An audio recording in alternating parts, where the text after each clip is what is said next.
So welcome to day 55 of scaling my marketing agency to 10k a month. If you watch the day 54 video, you'll see that it looks remarkably similar.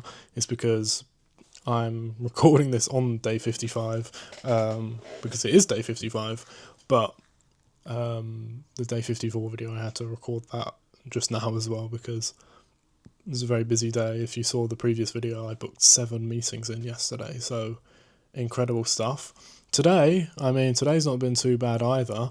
I did a 4 a.m. till 2 shift, so I did a 10-hour shift. It's now about 5:30 p.m. and it feels like I've been going like all day.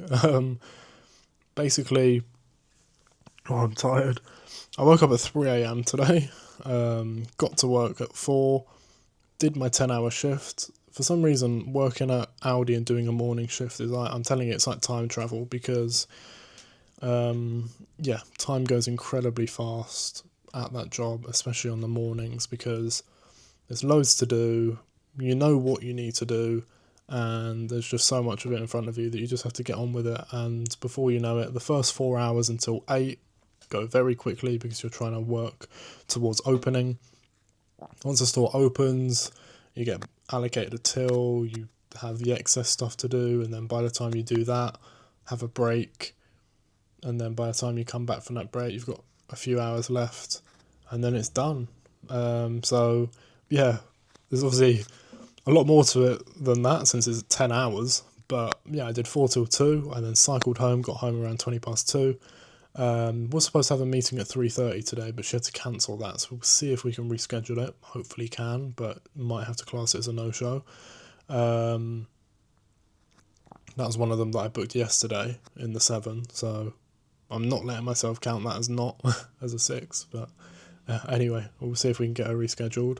But if I'm looking at the calendar now, and by the way, I booked in another 3 meetings today, so across 2 days, I booked in 10 meetings for me and for my client. So how many is that? So it's 4 for her yesterday and 2 for her today.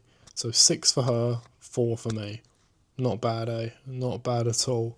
And if we look in my calendar, it's a bit more spread out, but I've got one tomorrow, I've got one the day after, and I've got one next Tuesday. So that's the 3 remaining. Obviously, the 4th one was supposed to happen today, but I have to reschedule that. But these are people that were pretty happy to jump on a call, pretty happy to see what exactly I have to offer. I might have to tighten up the qualification process a bit more and see, like, what it is that they see before and how they speak to me in terms of how that will affect how they turn up to the call. But these are all like, just things that I have to like optimize, etc., etc. But the kind of cost that I'm getting per call and the things that I'm seeing at the minute are amazing. The one thing that's kind of sitting deep in me, which I mentioned yesterday as well, is the whole shit, like, I spent a lot of money on ads and it feels like I'm putting a lot out there, but I'm not getting much back. But that's, to be honest, that is business at the beginning and when you're in the grind phase, because I've been in the grind phase since I got here, and that was like the end of September. Now it's the end of February, so that's like 5 months. And that's gone by incredibly fast, but finally it looks like we're starting to make way. I mention it in like every video, but because I think about it so much. But even that point of like, I've been grinding away for like 5 months and not really seen much of it. Like, I had those 3 clients that came on, and then 2 of them I churned instantly because I was performing terribly. One of them, which is the one I'm still working with now, has been getting great results, and I've learnt from a lot of the mistakes that I made during that and working with bad clients. But I think the main thing is these are just the kind of barriers and the kind of steps that you have to make and take, to get to the level that you want to be at. And I think if I was watching this as a viewer, it would make so much more sense. But when you're the person doing it, all you can think of is the fact that there's other people around that aren't like that smart, and I know that they're like less intelligent than me or whatever, and they're making loads of money doing this thing. How can I not like crack the code? How can I not do it? And the answer is that they've just been doing it longer. And there's two things. They've either been doing it longer in terms of physical amount of time, or if they've been doing it around the same and have seen greater results, then they've learned lessons that you need to learn quicker. And you have to look at how they do that. They either do that by cutting the learning curve, which is by speaking and having some sort of mentorship with people that have done it, so that they can, not learn the bad habits in the first place, or, just learn the correct things to do straight away. Or they've just been putting in loads more work. It's the only two kind of options. And for me, I had a mentor and I've been putting in loads of work. So it's like, if it's taking me this long, imagine how much it would take if you didn't have a work ethic and you didn't seek out opportunities to work with people who are already doing 30 plus grand a month in the space. So I think that's the thing. But my overall point there, which I mention a lot in these episodes, is this shit is hard. Like, it's very hard. And there's so many days, especially recently in the last month, where I've been thinking and just sitting there like, oh my word, like, I just keep eating shit every day, and there's no, I find it so hard to pull any positivity out of the situation that I'm in. And I mean, nothing right now has technically changed. Obviously, me getting loads of bookings is good.